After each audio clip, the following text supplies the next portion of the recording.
Vamos a poner de pies y vamos a iniciar en el nombre del Padre, del Hijo y del Espíritu Santo. Amén. Ven, Espíritu Santo, llena los corazones de tus fieles y enciende en ellos el fuego de tu amor. Envíe, Señor, tu Espíritu y todo será creado y se renovará la faz de la tierra. Oh Dios, que eleccionaste los corazones de tus fieles con la ciencia del Espíritu Santo, haz que guiados por ese mismo Espíritu saboremos la dulzura del bien y gocemos siempre sus divinos consuelos por Cristo nuestro Señor. Amén. Oh María concebida sin pecado. Oh María concebida sin pecado. Oh María concebida sin pecado. En el nombre del Padre, del Hijo y del Espíritu Santo. Amén. Muy buenas noches. ¿Cómo estamos? Bendecidos, ¿no es cierto? Tenemos papa. Habemos papá. Emocionante, ¿no? Impresionante. Qué cosa tan interesante. Bueno, ¿cómo? Interesantísimo. Primer papa latinoamericano, primer papa sudamericano. Lo único es que, ay Dios mío, ¿cómo estarán nuestros hermanos argentinos, no? ¡Sí! ¡Sí! Pero eso no importa, el papa se ve que es muy sencillo, muy humilde. ¿Qué signo tan bonito? Oren por mí. Definitivamente. Una de las cosas es, yo me ponía a pensar y reflexionaba, yo una que otra vez pienso y reflexiono. Es un signo profético. Un papa latinoamericano, especialmente sudamericano, en donde el comunismo está empezando a reinar, en donde varios países están gobernados por la izquierda. Interesante. ¿Se acuerdan con Juan Pablo II? Polonia estaba sumergida también en medio del comunismo. El Espíritu de Dios sopla. ¿Cómo no estar felices? Y todavía más feliz con ese nombre que escogió. Nadie esperaba que se llamara Francisco. Nadie esperaba que se llamara Francisco. Yo lo decía hoy en la Eucaristía. Interesante, Francisco, haciendo alusión a San Francisco de Asís. Y miren, ¿quiénes estuvieron conmigo en misa? Uy. No, entonces ya no digo nada porque para repetir la homilía. No. Miren esos acontecimientos tan interesantes. ¿Por qué Francisco hace alusión a San Francisco de Asís? Hace alusión también a San Francisco Javier, que es de la Compañía de Jesús, el gran misionero, pero especialmente Francisco de Asís. ¿Quién era Francisco de Asís? Pues un hombre de Asís que renovó la iglesia desde dentro la renovó y la transformó. Yo decía, hubo otros que quisieron transformar, renovar, reformar la iglesia desde fuera, como fue Martín Lutero, uno de los primeros protestantes, Zwinglio, Calvino y Enrique VIII. ¿Y qué fue lo único que hicieron? No renovar, sino dividir, disgregar, dispersar. ¿Qué hizo Francisco? Unir, congregar. Si ustedes algún día van a Italia, ojalá no dejen de ir a Asís. Asís es una ciudad muy linda, en donde se respira el espíritu de Francisco, esa paz y esa tranquilidad. Es preciosísima esa ciudad. ¿Listo? Bueno, vayamos al grano. ¿En qué habíamos quedado la vez pasada? Que estudiáramos a José, vendido por José. La hermandad. Estamos hablando de la hermandad, el tema principal. Explicamos Caín y Abel, ¿no es cierto? Y ahora vamos a explicar José y sus hermanos. Estábamos en eso, en que José es llevado ¿a dónde? Al pozo. Es tirado a la cisterna, mientras que los demás hermanos están comiendo y mientras que él está en la cisterna. Bueno, sigamos. Habíamos hecho alusión también de que este José es hijo de ¿quién? De Jacob.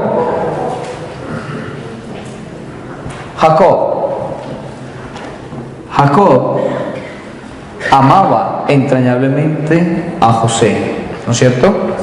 No solamente porque le había nacido en la vejez, sino que el motivo principal es porque ¿qué?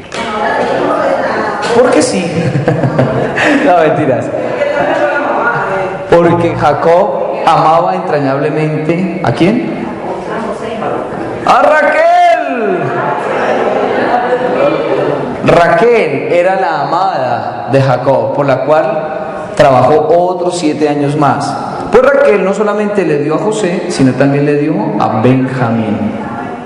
No ha venido hoy. Benjamín y José.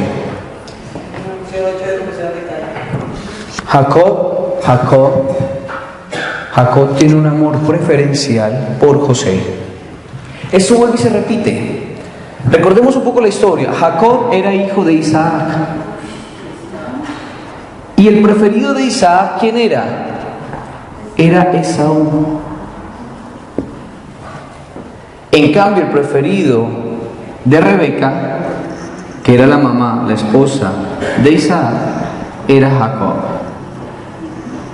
¿Sí ven? En cierta manera la historia vuelve y se repite. Isaac prefería a Esaú más que a Jacob. Jacob era el preferido de Rebeca. Ahora Jacob encarna en su persona también la preferencia y prefiere ¿a quién? A José. Listo. Ya habíamos hablado de que lo prefiere, lo ama, le hace una túnica especial. José empieza a decirle a sus hermanos que él ha tenido un sueño, el sueño de las espigas que se postran delante de la de él. Entonces, este man como que le metía más leña al fuego, ¿no es cierto? Tras de que era el preferido del papá, tenía una túnica especial y andaba diciendo que los demás se le tenían que inclinar. Pues claro, ¿qué se ganó? Se ganó la rabia de sus hermanos, el odio de sus hermanos. Entonces, estos hermanos deciden matarlo, que desaparezca. ¿Para qué? ¿Para qué? No solamente para que que es el preferido de papá, se vaya, sino que también en cierta manera tienen miedo ¿a qué? A que los sueños de José se cumplan. ¿Me estoy haciendo entender? Oiga, ¿ustedes leyeron los capítulos del 37 al 50? ¿Sí? Ah, bueno, listo. ¿Voy en el hilo conductor o no voy en ese hilo conductor? ¿Sí? ¿Sí voy bien? Ah, bueno, gracias, Nelly, usted es muy querida, voy bien, ¿no es cierto? Bueno, tienen miedo a que esos sueños se cumplan. ¿Qué sucede? Esos hermanos se unen para matarle. Es decir, rompen con dos cosas. Rompen con la hermandad, porque dejan de ser hermanos.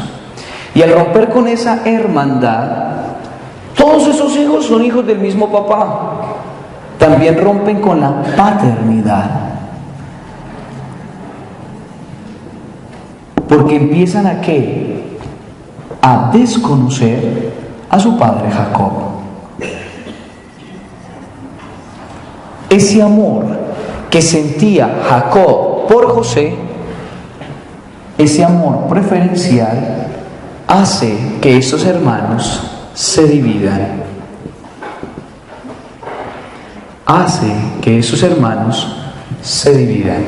¿Listo?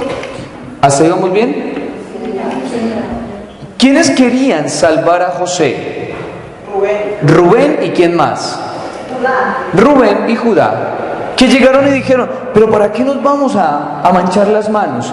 Más bien pongámonos en la cisterna y vendámoslo. Pero esto lo decían con la intención de ganar tiempo para luego rescatarlo y volverlo a la casa de su papá. Pasó una caravana de madianitas e ismaelitas y lo vendieron, ¿no es cierto? Lo venden. Lo vendieron. ¿Hasta ahí vamos bien? Si prendí la moto me dicen, padre, prendió la moto. Claro que moto no, más bien el carro, ¿no es cierto?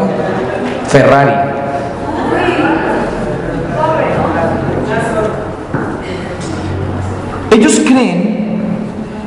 Ellos creen que el problema desapareció. Ellos creen que ese problema desapareció.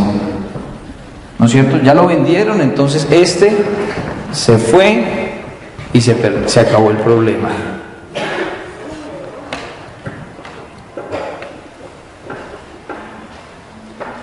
¿Qué hacen ellos ahora? Ellos, vayamos a la Biblia y leamos este pasaje interesante. Génesis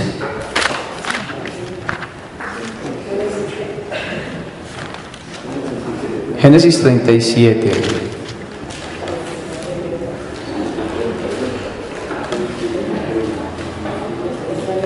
Génesis 37, versículo 31. Génesis 37, 31 y siguientes. Miren, la cosa empieza a ponerse interesante. ¿Qué dice?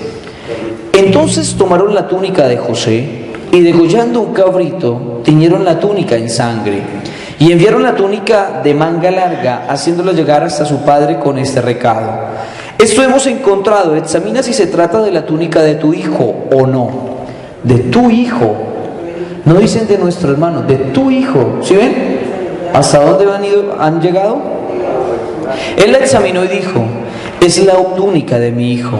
Algún animal feroz lo ha devorado. José ha sido despedazado. Jacob desgarró sus vestidos, se echó un sayal a la cintura e hizo duelo por su hijo durante muchos días. Todos sus hijos e hijas acudieron a consolarle, pero él rehusaba consolarse y decía: voy a bajar en duelo al Sheol donde mi hijo. Y su padre le lloraba. Y su padre le lloraba. Entonces, el texto que nos está empezando a decir, una vez más nos empieza a ratificar ese amor que sentía Jacob por su hijo José. Pero hay algo bien interesante. José había sido vendido, supuestamente murió para sus hermanos.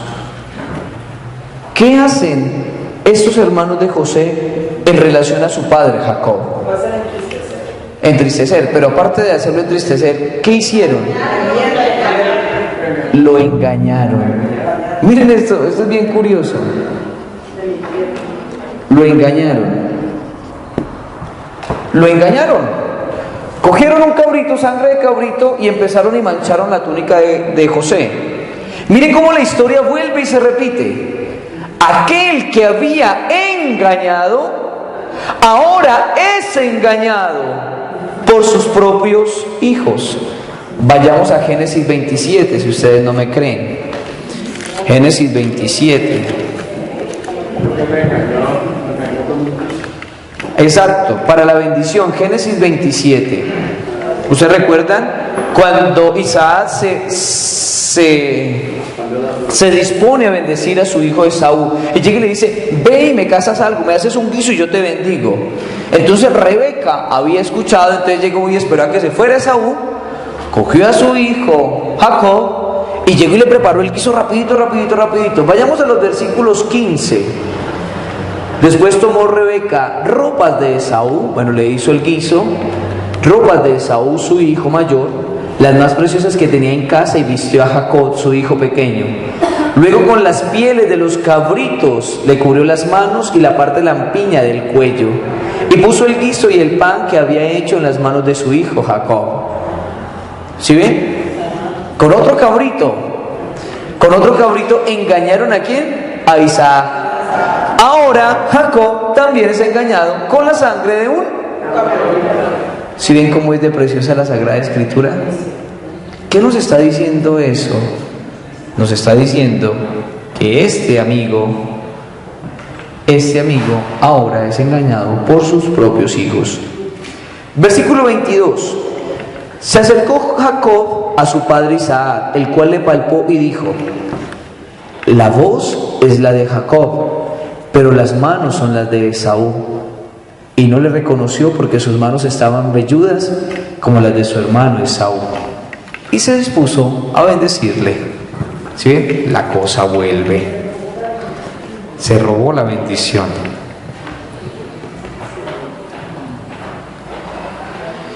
Entonces, ¿qué sucede aquí? Esos hermanos ya dejan de ser hermanos porque se han unido para la maldad, engañaron al Padre. Entonces nos empezamos a dar cuenta que esta familia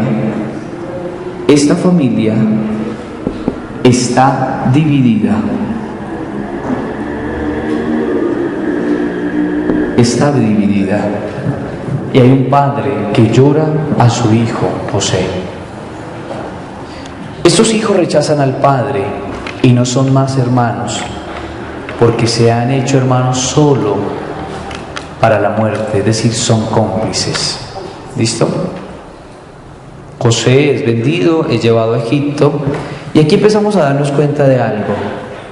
Dios escribe recto en renglones torcidos, ¿no es cierto? José es llevado a Egipto. Aquí yo quiero detenerme un momento para tener en cuenta ese hilo conductor. Habíamos dicho que el hilo conductor es el alimento. ¿Se acuerdan que los hermanos se sentaron ahí alrededor a comer mientras que el otro estaba en la cisterna? Pues bueno, pasó algún tiempo y José empezó a hacerse famoso. Pasó por muchas pruebas, pero después pasó a ser el segundo al mando de todo Egipto. ¿Por qué? Porque fue capaz de desvelar el sueño del faraón, de las 7 vacas flacas y las 7 vacas gordas y las 7 vacas flacas, ¿no es cierto? Entonces él empezó a decirle al faraón: hagamos unos grandes almacenes para almacenar el grano, y así lo hicieron. Y ahora aparece lo imprecedible. ¿Qué sucede? En Canaán, donde habitaba su familia, llega la hambruna. Y estos hijos de Jacob tienen que bajar a Egipto a comprar. Tienen que bajar a Egipto a comprar. Y vayamos al capítulo 42, versículo 6. Empieza la carestía. 42:6. Bajan los hermanos de José. 42:6. José era el que regía. Génesis 42:6. José era el que regía en todo el país, y él mismo en persona era el que distribuía grano a todo el mundo. Llegaron los hermanos de José y se inclinaron rostro en tierra. Llegaron, no lo conocieron, porque ya había cambiado, ya tenía el aspecto, en la vestimenta de un egipcio. Se inclinaron rostro en tierra, es decir, diciéndole: Señor, aquí estamos. Oigan, los sueños de José empiezan a cumplirse. Sus hermanos se le postran y él está de pie. No le reconocen. Miren lo interesante del texto. Ahora vamos a leer el texto de otra manera. Uno pensaría: uy, pero ese José sí fue malo, se vengó de sus hermanos. Y no es así. No es así. Es una lección de amor, de conversión, de la verdadera conversión. ¿Qué hace? Llegan ahí, se postran y les da el alimento. Pero él, vayamos al versículo 9. José entonces se acordó de aquellos sueños que había soñado respecto a ellos y les dijo: ustedes son espías. Oiga, trata a sus hermanos de espías. Ustedes son espías. Vienen a buscar, vienen a vigilar cuáles son los puntos más débiles de la ciudad para luego atacarla. Ustedes son espías. José los acusa en un plano nacional. Y miren lo que le van a responder: no, Señor, sino que tus siervos han venido a proveerse de víveres. Miren lo que le van a decir: todos nosotros somos hijos de un mismo Padre y somos gente de bien. Tus siervos no son espías. Díjoles: nada de eso, a lo que venís es a ver los puntos desguarnecidos del país. Dijéronle: tus siervos somos 12 hermanos, hijos de un mismo padre en el país cananeo, solo que el menor está actualmente con nuestro padre y el otro no existe. Oigan, ¿aquí no les parece algo curioso? Es como si uno les dijera: oiga, hermano, lo que pasa es que usted es espía, ¿no es cierto? Miren lo interesante. José los acusa de ser espías. ¿Y cuál es la defensa de ellos? La respuesta es ilógica. ¿Por qué? Porque los están acusando sobre un tema nacional, el tema de la seguridad, y ellos responden: no, mi señor, no piense eso. Nosotros somos hijos de un mismo papá. No le estaba pidiendo eso. No le estaba pidiendo eso. Si ven, ellos piensan, la culpa la siguen cargando. Somos hijos de un mismo papá, somos 12 hermanos. Aquí aparece 12 hermanos. El menor está con papá y el otro ya no existe. Les dice, somos 12 hermanos. Bingo, somos 12 hermanos. El menor quedó con papá y el otro ha desaparecido. Es decir, la acusación que es hecha sobre un plano nacional, ellos dan una respuesta a nivel ¿qué? Familiar. Cosa que no existe porque la familia está dividida. Dan una respuesta a nivel de familia. Y entonces José, ¿qué hace? La coge al vuelo. Somos hermanos. Pues entonces vamos a ver si verdaderamente somos hermanos. De todas maneras, llegué y hace José lo siguiente: bueno, quedan retenidos y solamente uno va a ir a avisar y va a traer al hermano menor para comprobar si es verdad.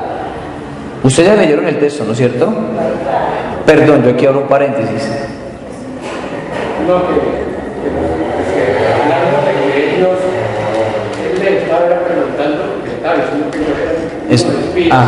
Entonces ellos llegaron y salieron diciéndole que no eran espías y que ellos eran 12 hijos y del mismo padre. O sea que no había coherencia entre lo que él le estaba diciendo y lo que ellos respondieron. ¿Y por qué no hay coherencia? No hay coherencia porque allí ellos están haciendo una confesión que no se les está limitando, pero una confesión dada en esas condiciones, confesión no solicitada, es una cuestión lógicamente que conlleva a una realidad que no se está. ¿Cómo dice el latinazo? No, espere que hay un latinazo que llega y dice accusatio non petita, o algo así, accusatio manifesta, o algo así. Es decir, respuesta no solicitada. Exacto. ¿Qué es lo que nos está diciendo el texto?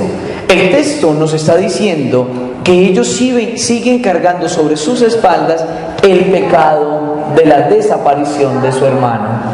Por eso llegan y dicen: somos 2 hermanos, el menor está en la casa y el otro ha desaparecido. Entonces es aquí cuando José llega y coge la pelota al vuelo y dice: bueno, vamos a buscar ese camino de conversión para mis hermanos. Los mete a la cárcel y llega y dice: bueno, que solamente uno vaya a Canaán, a donde su padre, y me traiga al hermano menor para darme cuenta si es verdad. Pero después cambia idea y los deja partir, pero retiene a uno. ¿A quién retiene? Sí, a uno de los hijos de Jacob. ¿Pero cómo se llamaba ese uno? No. ¿A quién retiene? A Simeón. ¿Listo? Simeón es retenido. A todos. Exacto. Primero los mete a todos a la cárcel y después solamente se queda uno. ¿Listo? ¿Quién se queda? Se queda Simeón. Los demás hermanos vuelven una vez más. Cargan los animales con el alimento Él les hace una cosa. Les carga las bolsas llenas de trigo, llenas de alimento, pero también les echa el dinero. Y eso aparece en el capítulo 42,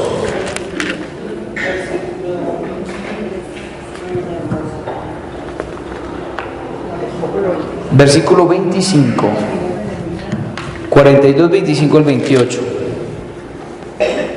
Mandó José que se le llenaran los envases de grano, que se devolviera a cada uno su dinero en la talega y que les pusiera provisiones para el camino. Así se hizo con ellos. Ellos pusieron su cargamento de grano sobre los burros y se fueron de allí. Al ir a anochecer, uno de ellos abrió su talega para dar pienso a su burro y vio que su dinero estaba en la boca de la talega de grano. Y dijo a sus hermanos: me han devuelto el dinero, lo tengo aquí en mi talega. Se quedaron sin aliento y se miraban temblando diciendo: ¿qué es esto que ha hecho Dios con nosotros? Y esto vuelve y se repite en el versículo 35. Ahora bien, cuando estaban vaciando sus talegas, he aquí que cada uno tenía su dinero en la talega, y tanto ellos como su padre, al ver las bolsas, sintieron miedo. Cargaron y también estaba el dinero. Ante esta situación, ¿qué hacen estos hermanos? Estos hermanos sienten miedo y empiezan a acordarse de lo que hicieron. Ahora ellos van a decir: no solamente vamos a ser acusados de ser espías, sino también de ser ladrones. ¿Ahora con qué cara vamos a volver? ¿Ahora con qué cara vamos a volver? Versículo 36. Su padre Jacob les dijo: me dejáis sin hijos, falta José, falta Simeón, y encima vais a quitarme a Benjamín. Esto acabará conmigo. Aquí hay una cosa muy interesante que el texto nos regala. ¿Qué es lo interesante?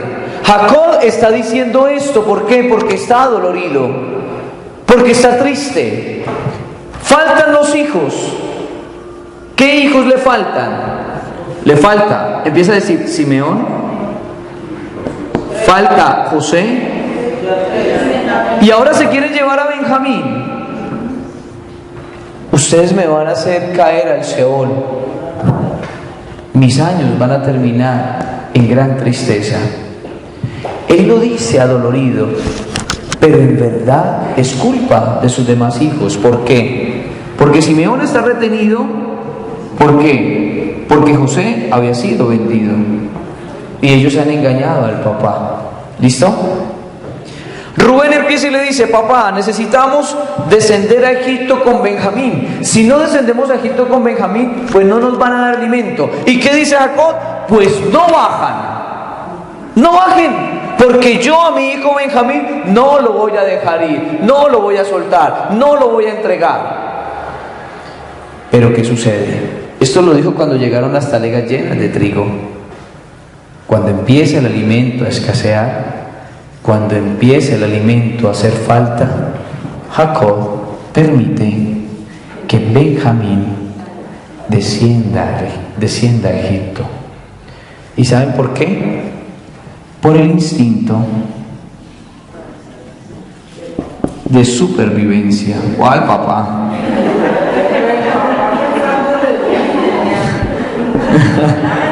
El instinto de supervivencia. El hambre. ¿No es que tienen hambre? Tiene hambre. Lo entrega con gran dolor. Rubén se compromete. Judá también se compromete. ¿Listo?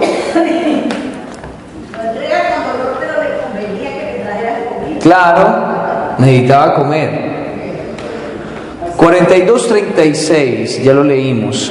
Dijo Rubén a su padre, versículo 37, que mueran mis dos hijos si no te lo traemos. ¿Sí ven? Rubén ya se compromete. Entrégamelo, confíamelo a mí y yo te lo devolveré. Replicó: no bajará mi hijo con vosotros, pues su hermano está muerto y solo me queda él. Miren, todavía el texto nos sigue indicando ese gran amor que siente Jacob por Benjamín. ¿Y por qué? Ya lo hemos dicho, Benjamín era el último hijo de su amada esposa. ¿Sí ven? Ya uno ha desaparecido. ¿Ustedes quieren llevarse a ese también? Pues me van a matar. Pero de todas maneras, sí cede, porque el versículo 43, el hambre seguía abrumando la tierra. Así pues, en cuanto acabaron de consumir el grano traído de Egipto, les dijo su padre: volved y compradnos algo de comer. Judá le dijo: bien claro nos dio a entender aquel hombre que no veríamos su rostro si no estaba con nosotros nuestro hermano. Ustedes ya leyeron todo esto. ¿Qué sucede? Jacob permite que su hijo Benjamín baje. Cuando están ahí, cuando llegan, ¿qué hace José? José les hace un banquete, les hace una fiesta de bienvenida. Y está el menor. Cuando José lo ve, se alegra. Y entonces empiezan los egipcios a comer con los hebreos. Después los egipcios se separan. Pero entonces hay algo curioso. Hay algo curioso y extraordinario. Este hombre que es egipcio les empieza a dar a cada uno su ración. Pero cuando llega Benjamín, le da más de la cuenta. Le da mucho más de la cuenta. Y entonces llegan y empiezan: pero ¿por qué actúa así con Benjamín?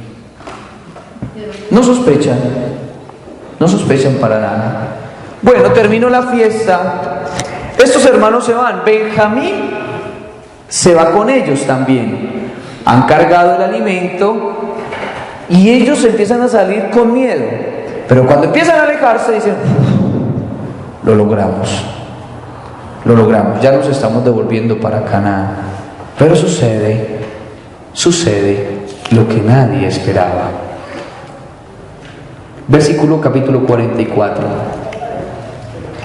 Capítulo 44 del Génesis. Entonces él dio esta orden a su mayordomo: llena de víveres las talegas de estos hombres, cuanto quepa en ellas, y pones el dinero de cada uno en la boca de su talega, y mi copa, la copa de plata, la pones en la boca del saco del pequeño, además del dinero de su compra. Y el mayordomo hizo esto. Pusieron esto, se despidieron, se fueron. Y entonces, versículo 4, José le dice al mayordomo: levántate y persigue a esos hombres. Les das alcance y les dice: ¿por qué habéis pagado mal por bien? Se trata nada menos de lo que utiliza mi señor para beber y también para sus adivinaciones. ¿Qué mal habéis obrado? Él les alcanzó y les habló a este tenor. Ellos le dijeron: ¿por qué habla mi señor de este modo?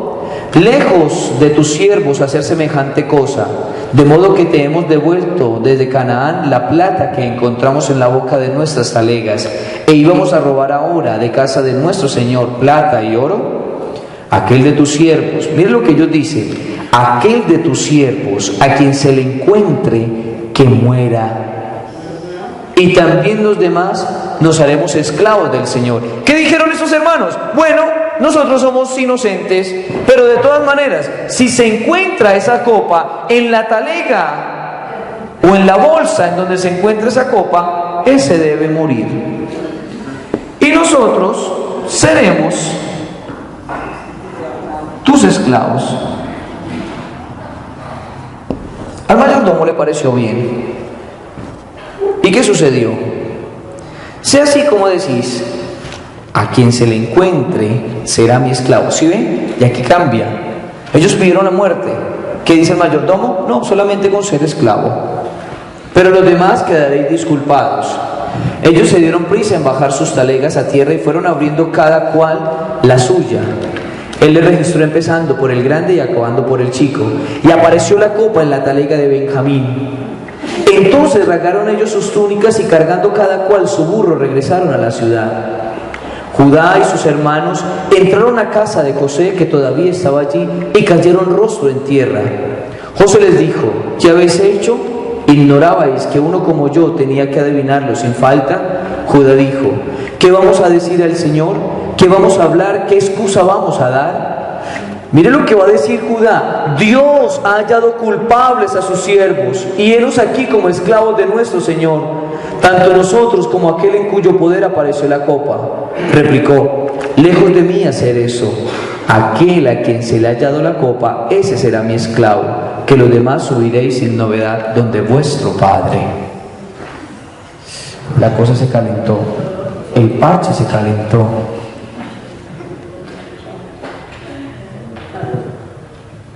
El predilecto, el amado, se tiene que quedar y los demás van a subir. Miren la lógica del texto. Miren la lógica del texto. Si el amor por ese papá los hizo anular a uno, miren la vuelta que va a dar ahora. Entonces se le acercó Judá y le dijo: con permiso, Señor, tu siervo va a pronunciar una palabra a los oídos de mi Señor, va a contar la historia. Y que no se encienda tu ira contra tu siervo, pues tú eres como el mismo Faraón. Mi Señor preguntó a sus siervos: ¿tenéis padre o algún hermano? Y nosotros dijimos a mi Señor: sí, tenemos padre anciano y un hijo pequeño de su ancianidad. Otro hermano de este murió. Solo le ha quedado este de su madre y su padre le ama. Entonces tú dijiste a tus siervos: bajádmelo, que ponga mis ojos sobre él. Y dijimos a mi Señor: imposible que el muchacho deje a su padre, pues si le dejara, éste moriría. Pues dijiste a tus siervos: pues si no baja vuestro hermano menor con vosotros, no volveréis a verme la cara. Así pues, cuando subimos nosotros a mi padre, tu siervo, le expusimos las palabras de mi Señor. Nuestro padre dijo: volved y compradnos algo de comer. Dijimos: no podemos bajar a menos que nuestro hermano pequeño vaya con nosotros. En ese caso sí bajaríamos, porque no podemos presentarnos a aquel hombre si no está con nosotros nuestro hermano pequeño. Mi padre, tu siervo, nos dijo: bien sabéis que mi mujer me dio a los dos. El uno se marchó y dije que seguramente habría sido despedazado y no le he vuelto a ver más hasta ahora. Y ahora os lleváis también a este de mi presencia, y le ocurre alguna desgracia y habréis hecho bajar mi ancianidad al Sheol con amargura. Ahora pues, cuando yo llegue a donde mi padre, tu siervo, y el muchacho no esté con nosotros, teniendo como tiene el alma tan apegada a la suya, en cuanto vea que falta el muchacho, morirá, y tus siervos habrán hecho bajar con tristeza al Sheol a su padre. La verdad es que tu siervo ha traído el muchacho de junto a su padre, bajo palabra de que, si no te lo traigo, quedaré en falta para con mi padre a perpetuidad. Ahora pues, que se quede tu siervo en vez del muchacho como esclavo de mi Señor, y sube el muchacho con sus hermanos, porque ¿cómo subo yo ahora a mi padre sin el muchacho conmigo? No quiero ni ver la aflicción en que caerá mi padre. ¿Qué sucede? Sucede lo inaudito. Si estos hermanos se unieron para hacer desaparecer a José, porque les creaba fastidio, porque era el más amado del Padre, ahora estos mismos hermanos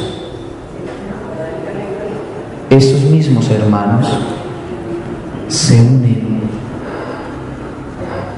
¿Para qué? Para decir una gran verdad. Nosotros, o Judá llega y dice: yo pago por él, porque sé que mi padre está unido entrañablemente a él. Y si este muchacho no vuelve, él morirá. En cambio, si yo me quedo, mi padre continuará a vivir. Mientras que si este muchacho no regresa, mi padre muere. ¿Qué está diciéndonos el texto? Si esos hermanos se unieron al principio para hacer desaparecer a José, se rompió esa unidad, se rompió esa hermandad. Después de ese camino largo de tribulación, ese camino que se llama conversión, Ahora estos hermanos se unen para pagar. Estos hermanos se unen y se ponen de frente para pagar en nombre de Benjamín. Porque se dieron cuenta que su padre ama entrañablemente a su hijo. Vuelven a ser hermanos.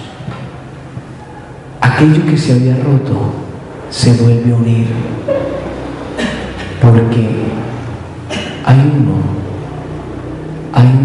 que decide pagar en nombre del otro, y eso es amor, y eso es amor. Por eso el texto nos dice que cuando Judá le hace esta confesión, José se muestra como el hermano. ¿Y por qué se muestra en ese preciso momento? Porque ellos ya aprendieron la lección. Somos hermanos, somos hijos de un mismo Padre, que nuestro Padre ama más a uno que a otro, pero a todos nos ama. Ese es el camino de la hermandad, ese es el camino de la fraternidad. Pero ¿saben por qué ha sido posible ese camino? ¿Saben por qué estos hermanos se vuelven a unir como verdaderos hermanos y se reconocen como verdaderos hijos de un mismo Padre? ¿Saben por qué? Porque hay uno que ha decidido perdonar. ¿Y quién es ese que ha decidido perdonar? José.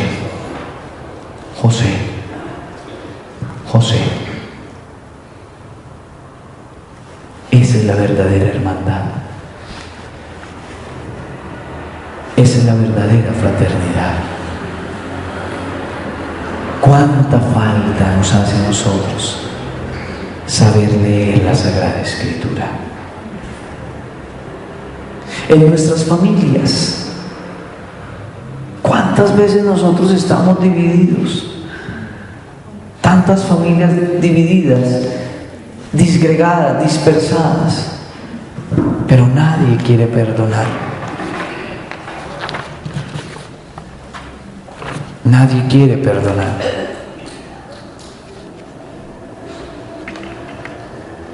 Nadie quiere perdonar.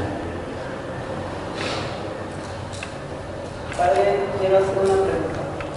Ahí dice que los hijos e hijas, las hijas no fueron nombradas. Lo que pasa es que la cultura de Israel era una cultura machista, solamente eran nombrados los hombres. Sí. Claro que después también aquí aparece el rapto de Dina, una de las hijas de Jacob.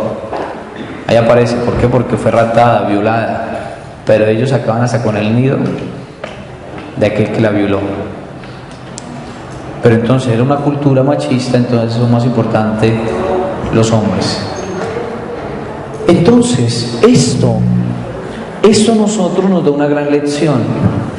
¿Saben por qué? ¿Saben por qué? Hay uno que ha decidido perdonar. Hay uno que ha decidido perdonar. Y si nosotros traemos esto a nuestro contexto cristiano, ¿quién es aquel que ha decidido perdonar? ¿Y quién es aquel que ha decidido perdonar y nos ha unido a todos entre sí? Jesús. Jesús, que nos hace hermanos, relación horizontal, pero también nos hace hijos de un mismo Dios. Si nosotros aprendiéramos a leer este texto, incluso en nuestra misma comunidad eclesial o en nuestra iglesia, nos sentiríamos hermanos. Nos sentiríamos hermanos. Esos hermanos que se aman. Y esos hermanos que entran en comunión con su Padre.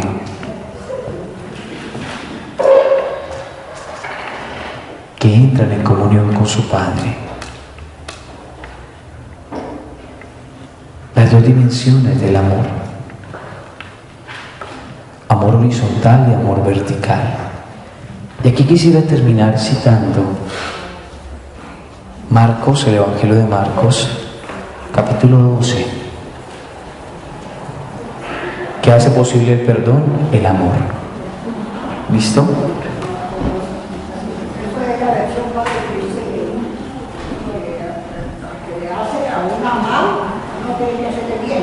Exacto. Pero hay que ayudarle a que se convierta. ¿Qué dice Marcos 12? Vamos a leerlo. Marcos, capítulo 12. Gracias. Capítulo 12, versículos 28 al 34. El mandamiento principal. Se acercó uno de los escribas que le había oído y viendo que les había respondido muy bien, le preguntó: Maestro, ¿cuál es el primero de todos los mandamientos? Jesús le contestó: el primero es: escucha, Israel, el Señor nuestro Dios es el único Señor, y amarás al Señor tu Dios con todo tu corazón, con toda tu alma, con toda tu mente y con todas tus fuerzas. El segundo es: amarás a tu prójimo como a ti mismo. No existe otro mandamiento mayor que estos. Le dijo el escriba: muy bien, maestro. Tienes razón al decir que Él es único y que no hay otro fuera de Él, y amarle con todo el corazón, con toda la inteligencia y con todas las fuerzas, y amar al prójimo como a sí mismo vale más que todos los holocaustos y sacrificios. Y Jesús, viendo que le había contestado con sensatez, le dijo: no estás lejos del reino de Dios. Y nadie más se atrevía ya a hacerle preguntas. ¿Cuál es la pregunta con la que inicia el maestro, el escriba? ¿Cuál es el mandamiento principal? ¿Por qué le pregunta eso? ¿Por qué le pregunta a Jesús eso? Más de 10. En ese momento histórico, miren lo interesante. No existían solamente los 10 mandamientos, sino que existían 613. Y todos tenían el mismo valor. ¿Y saben de dónde se desprendía ese número? De sumar 365 más 248. 8 y 5, 13, 1, 10, 11, 613. ¿Sí he sumado bien? ¿Sí o no? ¿Sí? 365, que equivalen a los días del año. Y 248, que eran, en ese momento, las arterias del hombre, articulaciones del hombre. Entonces, con esto, ¿qué se quería expresar? Se quería expresar la realidad interna y la realidad externa en los días. Pero ¿qué sucedió? Se pierde el espíritu de la ley.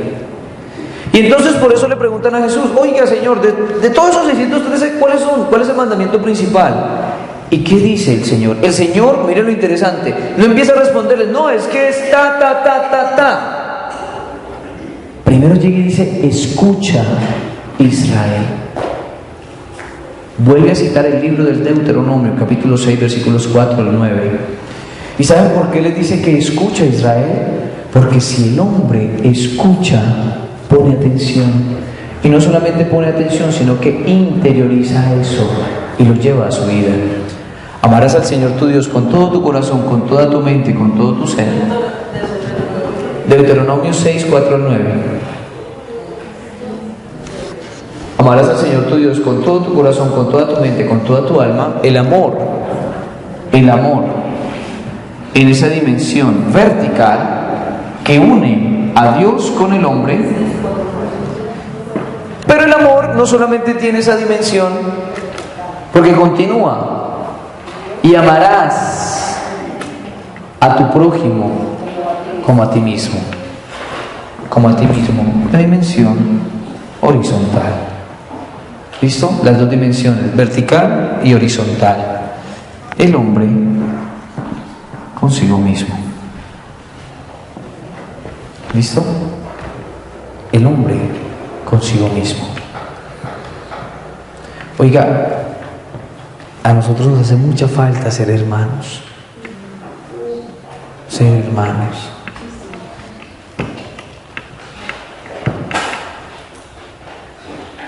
Hay una frase que dice que si hoy escucháis mi voz, no endurezcáis el corazón. Ajá. ¿Y cómo termina el texto? Llega y dice el maestro, y amarle con todo el corazón, con todas las fuerzas, y amar al prójimo como a sí mismo, vale más que todos los holocaustos y sacrificios. Está citando el libro del Levítico. Ese es el mandato principal. Oiga, y a mí me duele tanto el corazón cuando llegan y le dicen a uno, ¿pero usted por qué está en ese grupo? ¿Por qué usted como sacerdote apoya ese grupo? ¿No ve que en ese grupo están todas las ratas del pueblo?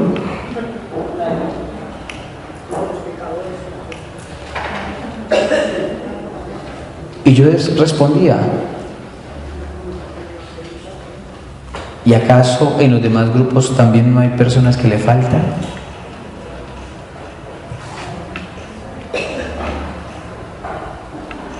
¿Por qué discriminamos? ¿Por qué hacemos excepción de personas? Sabiendo que Jesús no lo hizo. Y por eso vamos a ir a la última parábola y vamos a explicar un poquito. Nosotros seguimos el ejemplo de Jesús. Exacto. Exacto. Lucas, capítulo 13.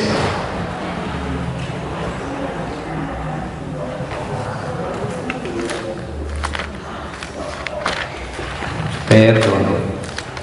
Capítulo 15, la cosa. Lucas 15.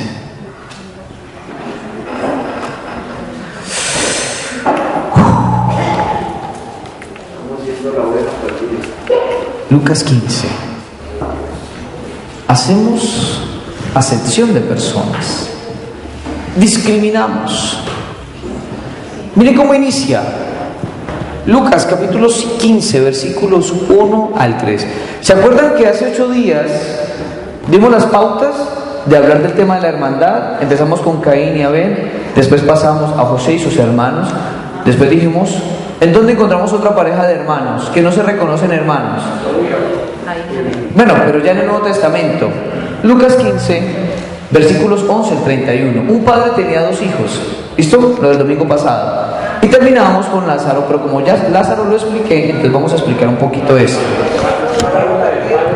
La parábola del Padre Misericordioso. Muy bien. Pero antes de llegar ahí, versículo 1 al 3, ¿qué dice? Todos los publicanos y los pecadores se acercaban a él para oírle. ¿Quiénes se acercaban a Jesús? Los publicanos y pecadores. Y los fariseos y los escribas murmuraban diciendo, este acoge a los pecadores y come con ellos. Aquí encontramos 4 grupos realizados en 2 bandos. Están los pecadores o los publicanos y pecadores. El primer bando. Este bando escucha a Jesús, se acerca a Jesús. Mientras que en el otro bando están los fariseos y los escribas, o escribas y fariseos. Estos se acercan a Jesús. Esos también están desde ahí, desde lejitos, pero empiezan a murmurar, empiezan a criticar. Jesús está aquí en medio. Jesús no hace acepción de personas, está cerca de ellos.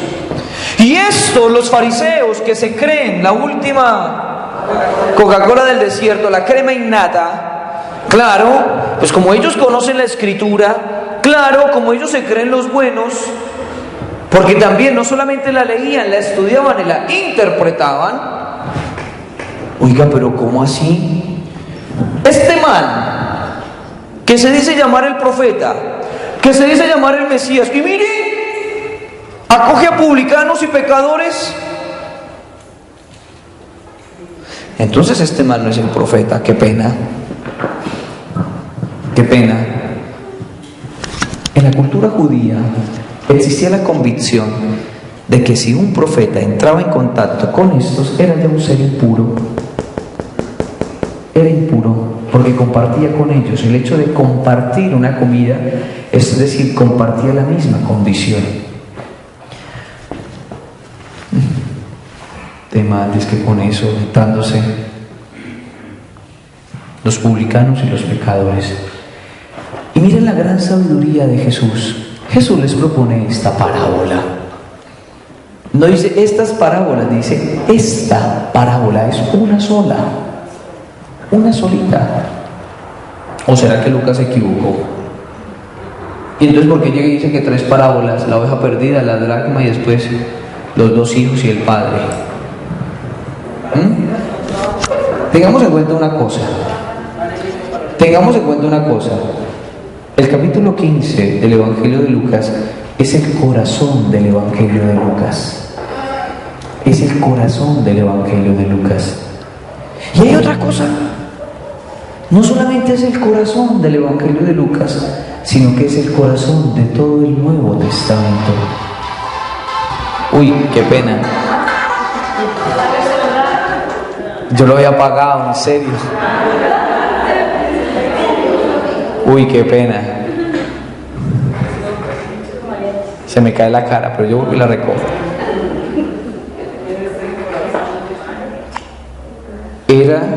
Es el corazón de todo el Nuevo Testamento. Mira, se caen por allá otras cosas. ¿Listo? Listo, Jesús les propone esta parábola. Empiezan a criticarlo, empiezan a juzgarlo. Pues entonces Jesús tampoco se iguala. Y miren lo que les va a decir. Les dijo esta parábola. Wow. Empieza con la oveja perdida. El capítulo 15 se mueve en estos 3 verbos. El verbo perder, se había perdido, hallar o encontrar, y el alegrarse. Perder, hallar, alegrarse. ¿Listo? Les dijo esta parábola, la oveja perdida.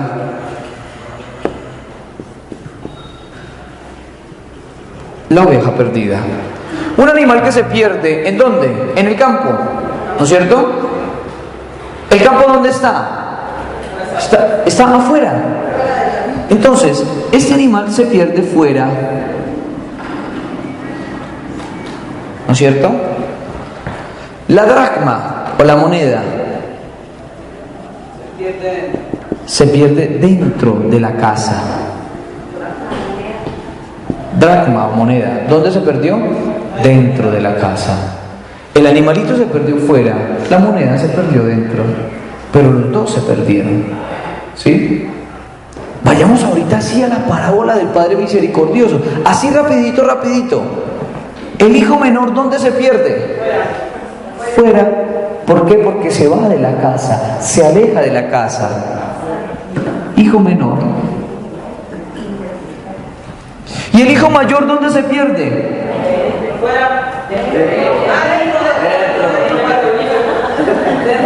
Se pierde dentro.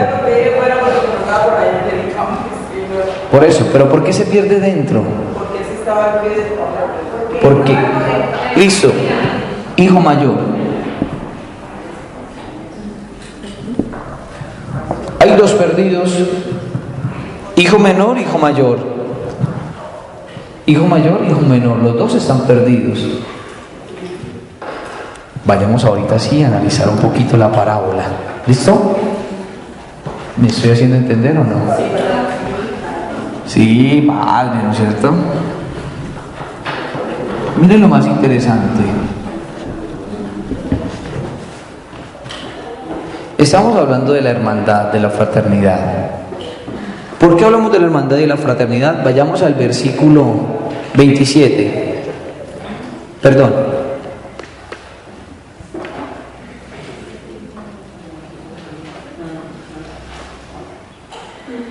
Versículo 30. El hijo mayor, 15:30. Y ahora que ha venido ese hijo tuyo. Lucas 15:30. ¿Qué le dice el hijo mayor al papá? Y ahora que ha venido ese hijo tuyo, en vez de decir mi hermano, ese hijo tuyo. Bueno, listo. Empecemos con la parábola. Se lo voy a describir así muy rapidito, porque tenemos ¿cuánto tiempo? Tenemos solamente 10 minutos. Ojalá la leamos bien, porque esta parábola es preciosísima. Yo decía el domingo en la Eucaristía que esta parábola es la mal llamada parábola del hijo pródigo. ¿Por qué?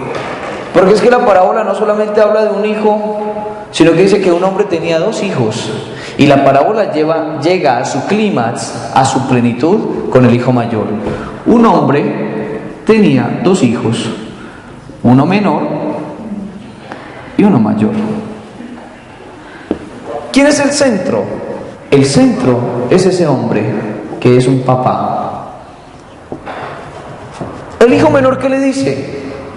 Arranca la historia. Papá, dame la parte de mi herencia que me corresponde. Es decir, ¿qué le está diciendo el hijo menor a su papá? No, si fuera me voy. Le está diciendo, muérete, viejo. Quiero lo que me corresponde, muérase. Lo está matando en vida. Lo está matando en vida. A los pocos días, bueno, dice que el papá le repartió la herencia. El texto griego llega y dice, le repartió la pios. Es decir, le repartió la vida. Le repartió la vida. Listo. El hijo menor se va. Estaba en la casa. No solamente le dice a su papá que se muera, sino que dice el texto, se fue a un país lejano. Se alejó de la casa. Ya no quiere saber nada de su papá, no quiere saber absolutamente nada de la casa. Le da completamente la espalda, se va afuera. Y estando allá con esos 4 pesos, empezó a vivir una vida licenciosa. Se los gastó. Y el texto nos dice inmediatamente que ese país cayó en una gran carestía. Y este tipo, después de haber sido el don, empezó a pasar necesidad. Y suplicaba a uno de aquel país que le diera trabajo. Y ese le dio un trabajo. Lo mandó de porquero. Porquero, es decir, aquel que cuida a los cerdos, los animales impuros. Había caído muy bajo. Animales impuros. Pero no solamente los cuidaba, sino que éste deseaba comerse el alimento de los cerdos. Es decir, se iguala a los cerdos. Pero hay una degradación aún más. Los cerdos, que eran animales irracionales, animales impuros, tenían quien les servía. Él era el que les servía. En cambio, el texto llega y nos dice, pero a él nadie se los daba. Es decir, él vale menos que los cerdos. Traigamos eso a nuestra vida. Eso le sucede al hombre cuando el hombre se quiere alejar de Dios. ¿Listo? Y aquí viene un dato interesante. Y deseaba llenarse su vientre con las algarrobas que comían los puercos, pero nadie se las daba. Y entrando en sí mismo, mire lo que va a decir. Dijo, ¿cuántos jornaleros de mi padre tienen pan en abundancia, mientras que yo aquí me muero de hambre?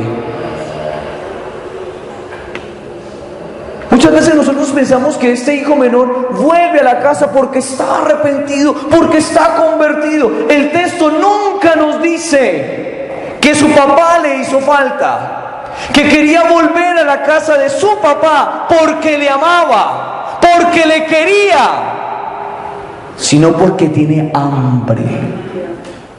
¿Cuántos jornaleros? Y el texto griego utiliza una palabra, mistos. Mistos es jornalero, es decir, aquel que trabaja por un salario. Mistos. ¿Cuántos jornaleros? Y aquí viene la otra parte. Tienen pan en abundancia, mientras yo aquí me muero de hambre. Ya rompe, dice, ya no soy hijo. Se trata a sí mismo como un jornalero. Me levantaré, iré a mi padre y le diré, Padre, pequé contra el cielo y ante ti. Ya no merezco ser llamado hijo tuyo. Trátame como a uno de tus jornaleros. Padre, pero ahí no había arrepentimiento, voy a pedirle perdón, ¿o no? El hombre, para no quedar mal, se arma un discurso. Para no quedar mal. ¿Qué es lo que lo motiva a él? Por eso. ¿Qué lo motiva primero? El hambre. Tengo hambre. Es como cuando uno la embarra, ¿no es cierto? Dice, ay, sí, pero yo voy a volver a la casa de mi papá para que me dé comidita. Sí, papá, yo la embarré, todo lo que usted quiera, con tal de que me... Pero mire, lo grave es que él no se reconoce hijo, se reconoce un jornalero más. Y no se reconoce un siervo, aquel que trabaja gratis, sino un mistoso, alguien que trabaja por un salario. ¿Es interesado el tipo? Vuelve a la casa. Quiere ser tratado como un trabajador, aquel que trabaja, pero tienen que pagarle.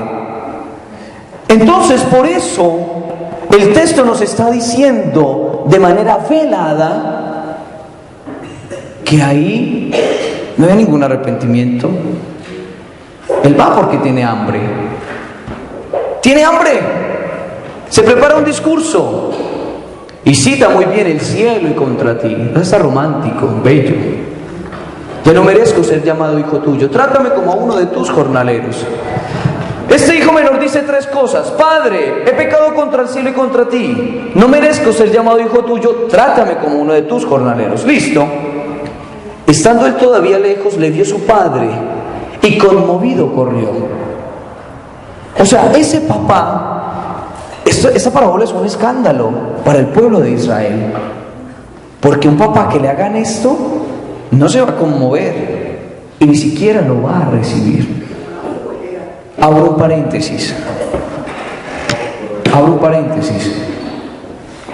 Hay una santa que era judía, Edith Stein, que se volvió al cristianismo y su papá, desde que ella se hizo cristiana, la rechazó.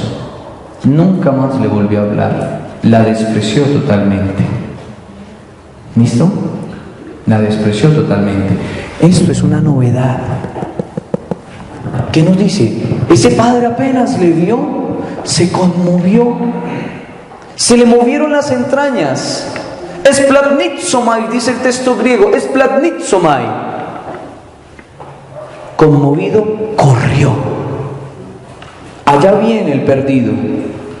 ¿Qué hace el papá? Se echó al cuello y empezó a besarlo. Miren, el papá es el centro. Sale. El papá se conmueve y sale corriendo a encontrarle. Lo besa, lo agarra del cuello, empieza a besarle. Y es ahí cuando el hijo empieza y quiere decir ese discurso barato: Padre, he pecado contra el cielo y contra ti, ya no merezco ser llamado hijo tuyo. ¡Pah! En ese preciso momento, cuando le va a decir: trátame como a uno de tus jornaleros, ¿qué dice el padre? El padre se voltea y le habla a los sirvientes: oiga, tráigale las sandalias, tráigale la mejor túnica, tráigale el anillo y póngaselo en el dedo, tráigale el ternero cebado, matémoslo y hagamos una fiesta. Aquí el papá, si ustedes leen bien la parábola, aquí el papá no le pregunta nada, absolutamente nada. El papá aquí le demuestra el amor, ¿con qué? Con hechos, con acciones. De esa manera le demuestra el amor.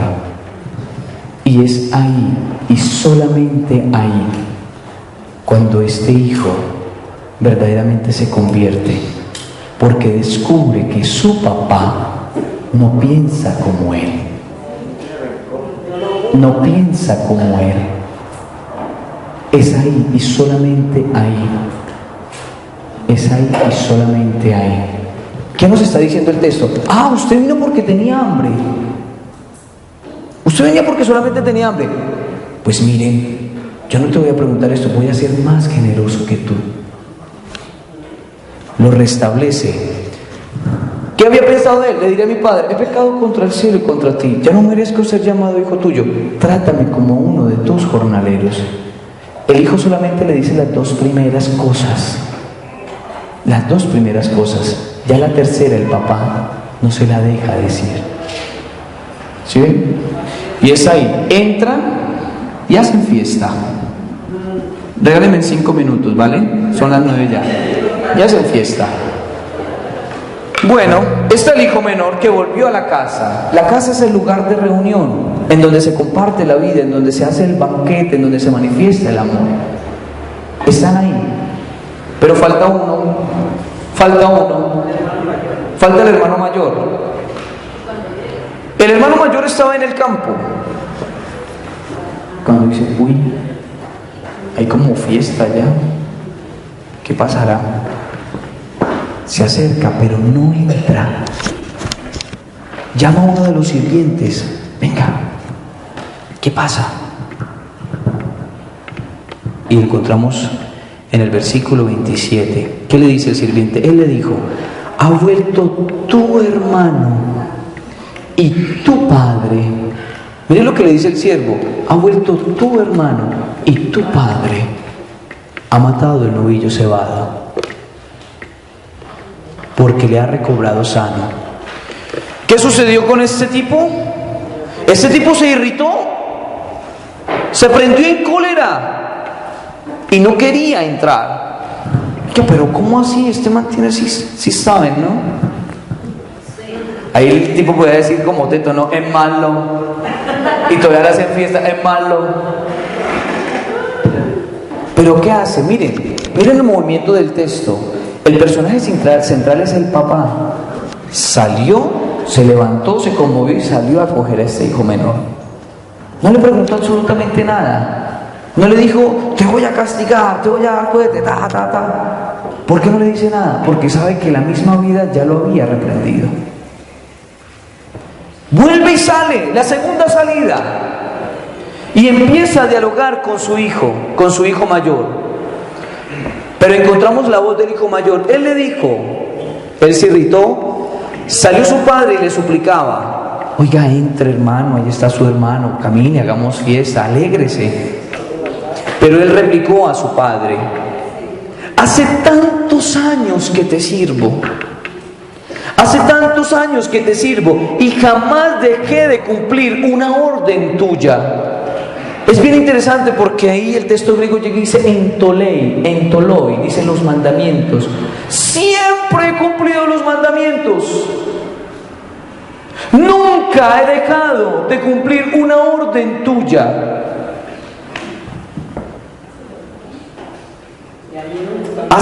Mire lo que dice, hace tantos años que te sirvo. O sea, este hermano mayor o este hijo mayor se cree, no hijo, se cree un siervo. Cumple. Hace tantos años que te sirvo. Nunca he dejado o nunca he desacatado un mandamiento tuyo. Es decir, los mandamientos del papá son una carga. Son una carga para él. ¿Y saben por qué es una carga? Porque este hijo mayor nunca se ha reconocido hijo. Nunca se ha reconocido hijo, a pesar de que estaba en la casa. A pesar de que estaba ahí, nunca se reconoció hijo. Y jamás dejé de cumplir una orden tuya, pero nunca me has dado un cabrito para tener una fiesta con mis amigos. Y ahora que ha venido ese hijo tuyo que ha devorado tu hacienda con prostitutas, no nos lo dice, pero bueno, dice que con prostitutas. Has matado para él el novillo cebado. Mire lo que le va a decir el papá. Pero él le dice lo que el hijo nunca quiso reconocer. Le dice, hijo. Pongan atención. Eso es lo lindo de uno conocer un poco la Sagrada Escritura. Lucas utiliza en los labios del Papa esa palabra, teknon. Hay dos maneras de decir hijo, tecnon y huios, pero aquí utiliza la palabra tecnon, que viene del verbo ticto. Ticto significa engendrar. Significa engendrar. ¿Qué le está diciendo el papá? Oiga, tú eres el hijo de mi vientre, tú eres el hijo de mis entrañas, tú eres el hijo de mi amor. Al hijo menor nunca le habló, no le habló. Le demostró el amor con 7 acciones. Al hijo mayor le demuestra el amor con palabras. Le dice, hijo, hijo de mi amor, hijo de mis entrañas. Tú siempre estás conmigo y todo lo mío es tuyo. Si usted no quiso coger el cabrito fue porque no se le dio la gana, porque todo eso también es suyo. Todo eso también es tuyo. Pero convenía hacer una fiesta porque este hermano tuyo, si tú no lo querías reconocer por hermano, pues yo te lo estoy diciendo porque yo soy tu papá, y si yo soy tu papá, él es tu hermano. Este hermano tuyo estaba muerto y ha vuelto a la vida, estaba perdido y ha sido hallado. La parábola termina, pero el final, ¿qué nos dice? Termina de manera abierta. No nos dice si el hijo mayor entró o no entró. ¿Y saben por qué? Porque esa respuesta la debemos dar nosotros. Esa es una parábola fuerte, Una decisión de cada uno. porque nos está cuestionando a nosotros como cristianos. Nosotros estamos en la casa. Nosotros estamos en la casa. Estamos dentro de la casa. ¿Por qué? Porque nosotros venimos a misa, hacemos oración, hacemos el Santo Rosario, estamos en grupos, cosas maravillosas. Estamos en la casa. Estamos en la casa. Pero ¿será que nosotros al estar en esa casa nos alegramos cuando uno que estaba afuera entra también a la casa? ¿O será que tenemos esa actitud farisaica, hipócrita? Hipócrita. Miren ese grupo en donde están todas las ratas del pueblo. ¿Qué es esto? ¿Qué es esto? Y la parábola termina así. Y esta parábola muchas veces se la aplicamos a los escribas y los fariseos que juzgaban a los pecadores y publicanos. Pero ¿qué sucedía en ese momento histórico en la iglesia de Lucas? Que los cristianos mayores, aquellos que llevaban más tiempo, le hacían el chay a los cristianos menores, a los que apenas estaban dejando el paganismo, y decían chusma, chusma, chusma. Y los ponían ¿a qué? A hacer los servicios más despreciables. ¿Qué está diciendo el Señor? En vez de hacer discriminación, en vez de separar, unan. Ustedes que son los hermanos mayores, no separen y no disgreguen. Yo lo decía también el domingo pasado. ¿Cuántas veces yo como sacerdote no he discriminado? No me he creído el bueno, no me he creído el santo, y este pecado, uy no, qué oso. Dios no hace acepción de personas. Termino con una cosita. Si Dios es así, si Dios no hace acepción de personas, ¿por qué yo, que soy pobre, cagado, lombriciento, sí lo hago? Eso es para ponernos a pensar. Para ponernos a pensar. Respecto de la respuesta que se solicita en esta parábola, creo que en el texto bíblico hay una expresión que dice que hay más fiestas en el cielo por un pecador que se arrepiente por 99 que no necesitan conversión. Exacto. Mateo. Entonces yo creo que la una con la otra tiene como bastante vínculo. Sí. Claro, es decir, las tres están unidas, es una sola, porque está expresando esa alegría, es decir, esa alegría en el cielo, por eso ya al final no aparece. Vayamos al capítulo 15, versículo 7, donde dice: os digo que de igual modo habrá más alegría en el cielo por un solo pecador que se convierta que por 99 justos que no tengan necesidad de conversión. Vayamos ahora, versículo 10. Del mismo modo os digo, se produce alegría ante los ángeles de Dios por un solo pecador que se convierta. ¿Por qué en la tercera o en el final de la parábola no lo dice? Porque esa respuesta nos toca a nosotros darla. Sí, claro. Si Dios se alegra porque nosotros aceptamos, o Dios se entristece porque nosotros separamos. ¿Sabes? El hijo mayor no entró, pecó peor que el piloto, que se fue. Pues ahí, lo que pasa es que termino con esto, y perdón que me alargue tanto. Lo que pasa es que nosotros muchas veces, cuando leemos esta parábola, nosotros nos identificamos con el hijo menor. ¡Ay, pequé, la embarré, ta. Pero yo lo decía, y lo decía de manera muy fuerte. Todos nosotros llevamos dentro, no un hijo menor, un hijo mayor. Un hijo mayor. Por eso la parábola termina ahí. Por eso la parábola llega a su clímax ahí, en la expresión de ese hijo mayor. Nelsi, terminamos con Nelsi. También se dice que nuestro Señor vino por nosotros los pecadores, y yo no hubiera tenido necesidad de venir, porque yo era justo.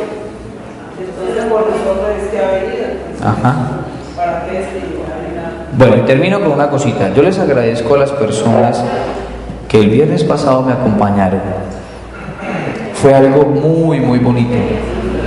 Yo les pagué tanta bondad y tanta generosidad. Yo creo que éramos, ¿cuántos? ¿Como 60 personas? 60 personas y más de 20 carros. Fue algo muy bonito. Ojalá lo podamos volver a repetir en Pascua. Ahora, una cosita. Yo tengo pensado, yo ya hablé con una familia, con los más amigos, ¿no? Una obra, bueno, esa es una obra muy bonita. Yo ya estoy hablando con el representante del Shaddai, de esa fundación, que es Jaime Santa Cruz. ¿Por qué fruto de esta Cuaresma y de la Pascua, por qué no mandamos a rehabilitar un muchacho? Un muchacho.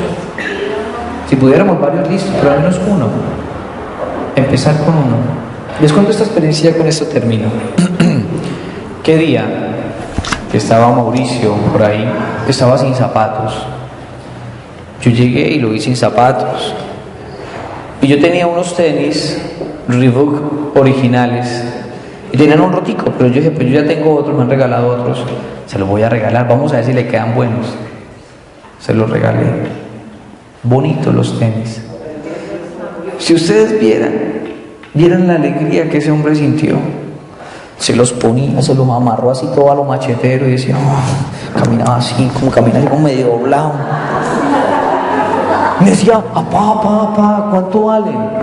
Yo, no, son caros, pero me dio tanta tristeza cuando el otro día lo vi sin tenis. No, él me dijo, ¿cómo es que él es tan flojo, caramba? Otro se los quitó y lo dejó descalzo. Es que se roban otro de los mismos que tiene que ver con se roban a ellos. Sí, claro, se roban entre ellos.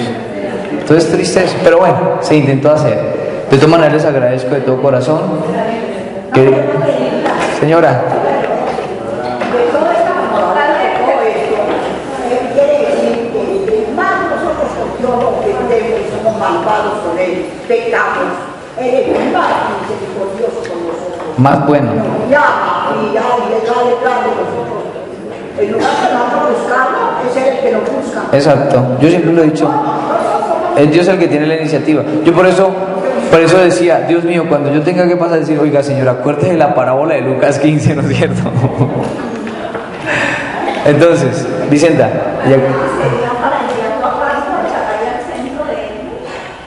Aquí, para poderlo ver, para poder estar pendiente de él. Empezar por aquí porque es más económico y sobre todo Mucho más económico, a la echada de allá es muy costoso. por eso, no, es que es aquí, empezar por aquí. Y que quede un compromiso de nosotros, y va a haber. ¿Listo? Pero eso ya lo hablamos internamente, ¿vale? Yo les pagué tanta bondad y tanta generosidad. Entonces, qué pena haberme retrasado tanto. El Señor esté con ustedes. La bendición de Dios Todopoderoso, Padre, Hijo y Espíritu Santo, descienda sobre ustedes y los acompañe siempre. Pueden ir en paz.